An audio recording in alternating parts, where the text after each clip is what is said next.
Hey everyone, it's Will, Gamer Dad, with another video for you. So in today's video we're going to cover Orleya as a 5-star, and I'm going to do a little bit of gameplay and let you know what I think about her. But the most important question of all is she hot or not? Oh yeah, she's hot. I mean, look at her hairstyle. She's definitely putting the Leia in Orleya. Hehe. Anyways, Orleya is our first Thunder Zone setter, and she does not disappoint. She has a pretty decent valor trend. Obviously, she can VC in to establish Thunder Zone and power an int up for 1 turn, 2 turns if you do have a true VC Grasta. Now, 2 other notes: if she starts at the beginning in the front line, she'll give everyone an extra lunatic activation and also a hold ground. And note, this is a hold ground that's very similar to Clark AS. That is, you do not have to be at full HP in order to utilize that. So very, very useful, and obviously one of the few units that can do that. Alright, so in terms of her moveset, she has a few varied moves, although she suffers very badly from 4-move syndrome.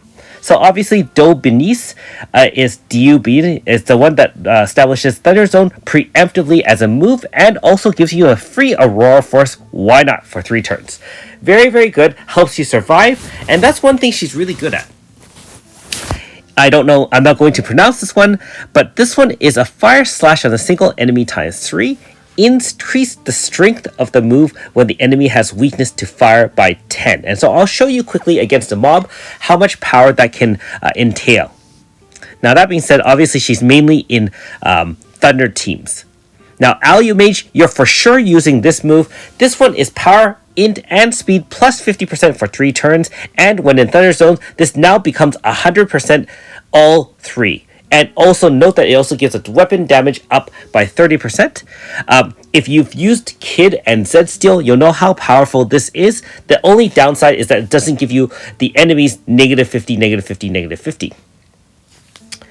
However, her main, one of her main 5-star moves is the delayed Thunder Sight slash attack on all enemies XL times 2. This one does give a dual debuff power and int 50%. Now, keep in mind, this is a delayed move, so it's acting last, and so you do have to survive a hit before it applies the debuff. However, if you do this move within AF, you'll apply the dual debuff right away, so not even bad. Note that when it is in Thunder Zone, you also inflict break on all enemies and restore statuses of all party members. So you can really exploit that if you have a single hit person afterwards. And finally, the Orage Hash. Now this one I didn't really use very much, only because I feel she's a more defensive natured unit. That being said, if you are going all out offense, Thunder's Hype slash attack on a single enemy times 4 XL, also increase combo rate and guarantee crit times 3 moves, and will awaken zone if you need someone to awaken zone. So for those who don't have RCF or other type alter units, she is an all-in-one and can establish and awaken her own zone if necessary. Alright, so let's take her 5-star board. Orage Hash, as well as the Lumiere Seal. And finally, note that she doesn't really have much personalities to share Grasta with. Pretty standard stuff. You can customize as needed. Okay, so let's take her out for a spin. If you haven't already, make sure you like and subscribe to my channel. I really appreciate it. I also do have a Patreon account for those who want to support me this way. So let's start things off with taking on a pretty easy horror. So obviously we can establish Thunder Zone first. Then we're going to cast the Alu Mage in order to boost her power, speed, and int by 100% in Thunder Zone. And finally we'll just attack. This one is the delayed hit.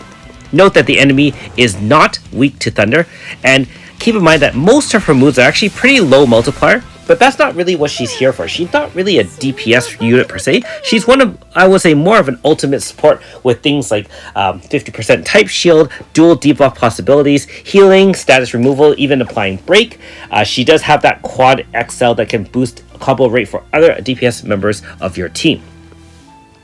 And if you want to see her so-called weaker fire move in action, note the difference. Against an enemy weak to fire, look how much damage it does. 748k times 3.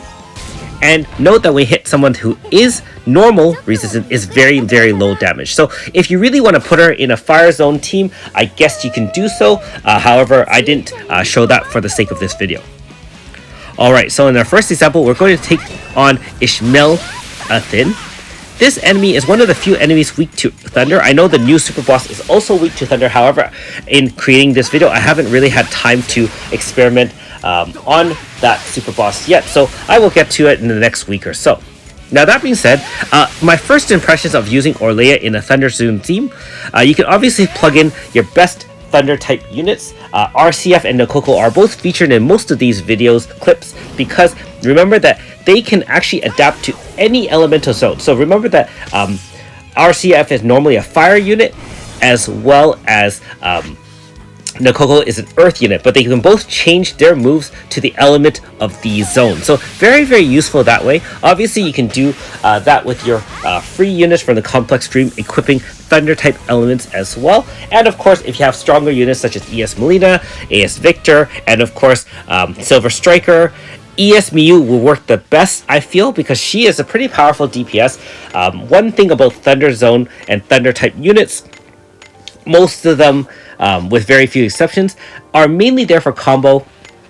They don't do a lot of damage. Victor AS is one of the few that actually do a lot of damage, but other than that, you can see RCF and Nokoko does moderate damage only. But certainly, units like Skull as a free unit doesn't really do much damage in my experimentation off camera.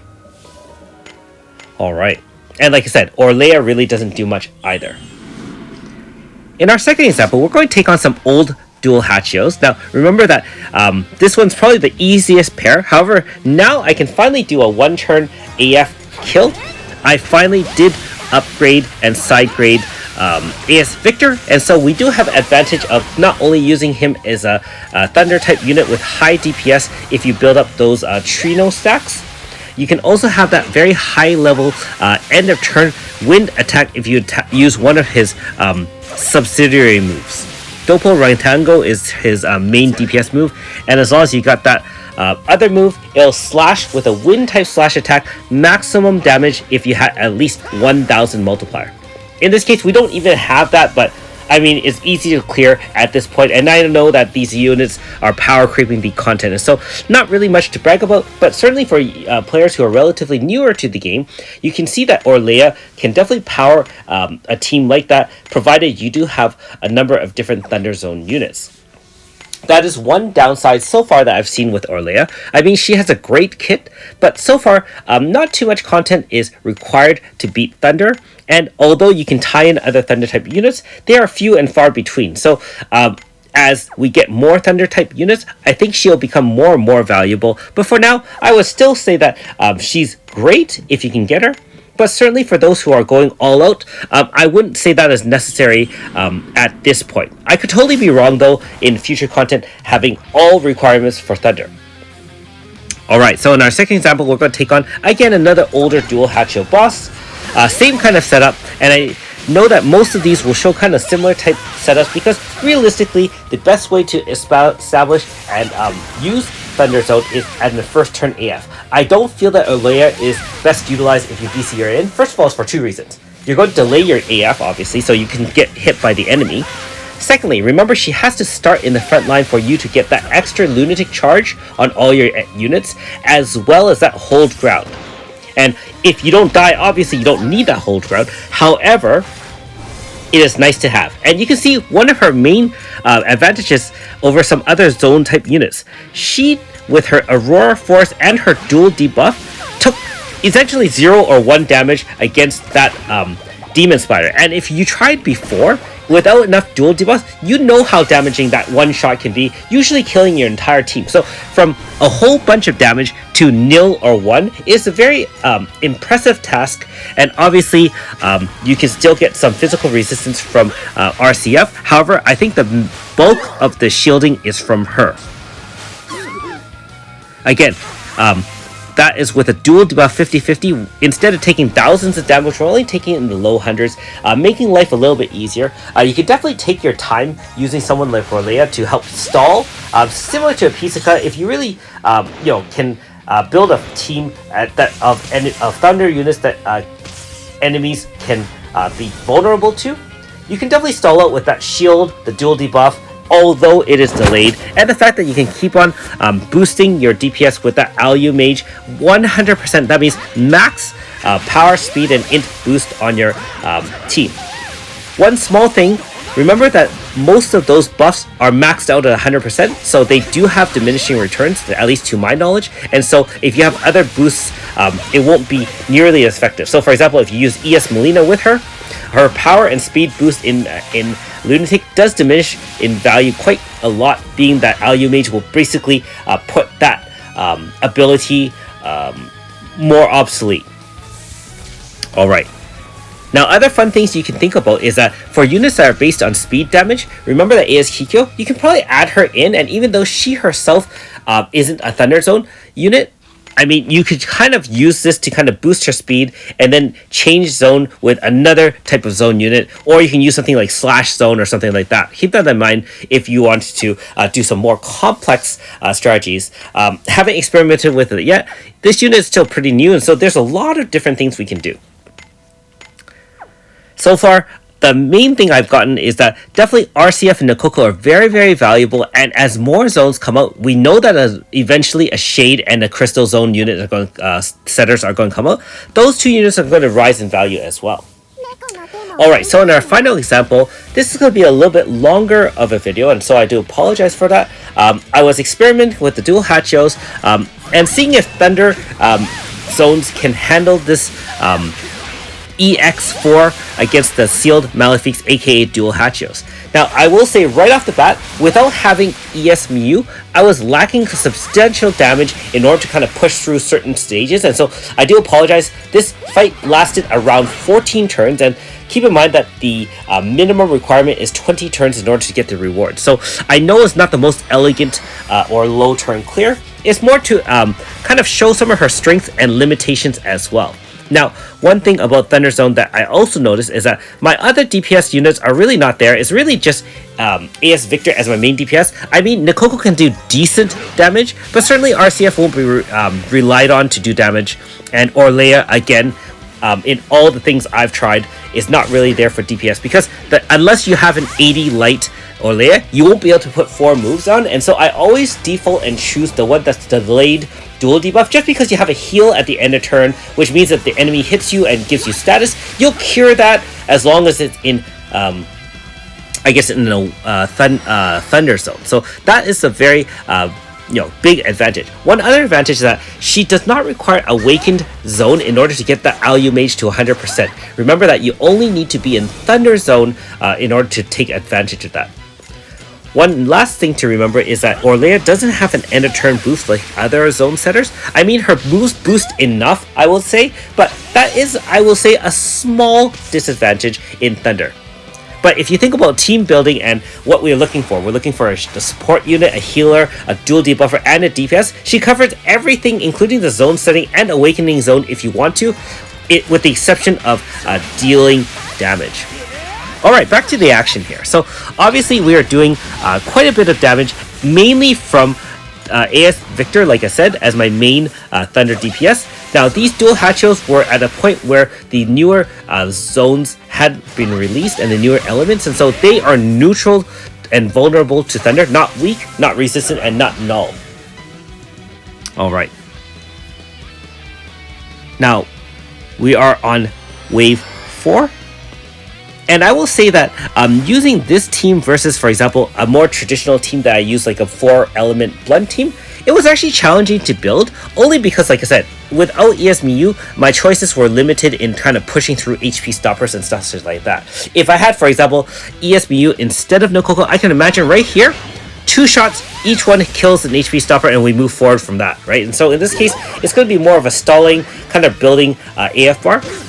Now, I didn't mention this earlier, but for those who don't know, Thunder Zone is unique in that outside AF, your Thunder moves only charge 5%. So it takes 10 hits of a Thunder type hit in order to charge you to half AF. And that's very different from other zones, which are 7.5%, in which case you can get to 50% with 7 moves.